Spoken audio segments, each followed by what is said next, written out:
Avis de tempête sur l'accessibilité des personnes handicapées. C'est le message que veut faire passer l'Association des paralysés de France. L'APF vient de publier son baromètre annuel. Reportage à Mâcon, la ville de la région qui s'en sort le mieux en termes d'accessibilité pour les personnes à mobilité réduite d'après ce baromètre. Car l'échéance approche. Le 1er janvier 2015, l'ensemble des établissements recevant du public devront être accessibles. Ce n'est pas encore le cas, comme l'ont constaté à Mâcon Damien Boutillier et Jean-Louis Saintin. Le centre-ville de Mâcon ne fait pas exception. Une majorité des commerces ne sont pas encore accessibles aux personnes handicapées. Ainsi, Violette se retrouve souvent face à des marches. Et même si elles sont petites, avec un fauteuil roulant et seul, c'est impossible de rentrer.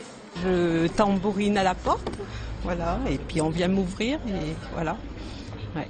Ou alors je suis avec des amis qui me basculent pour les marches. Cette commerçante est bien consciente du problème et elle compte se mettre en règle avec la future loi. Prochainement, elle va profiter de travaux pour installer une rampe. Cette rampe sera démontable parce qu'on n'a pas le droit de laisser quelque chose de fixe sur la route. C'est le plus pratique et le plus économique, on va dire. Après, je m'étais renseignée pour faire une rampe intérieure. À ce moment-là, il faut casser le sol. Il faut refaire toute la vitrine. Financièrement, c'est pas possible, c'est pas tenable pour moi, c'est une toute petite structure. Mais il n'y a pas que les commerçants qui sont concernés par une meilleure prise en charge des personnes handicapées. Il y a aussi les professionnels de santé. Ainsi, certains praticiens comme ce dentiste ont dû déménager et faire appel à un architecte d'intérieur.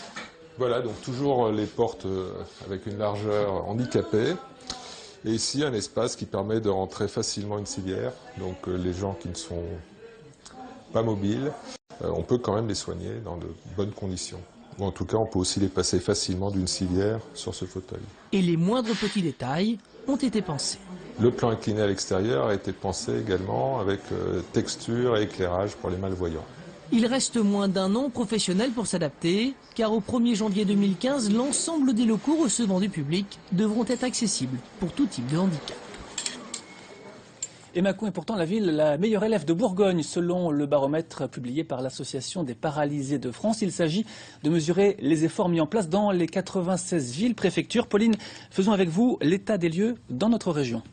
Alors en Bourgogne, les 4 villes-préfectures ne sont pas dans le haut du tableau. Mâcon est la mieux classée à la 28e place avec une note de 15,5 sur 20. Dijon progresse cette année, notamment grâce à l'accessibilité du tram ou du musée des Beaux-Arts.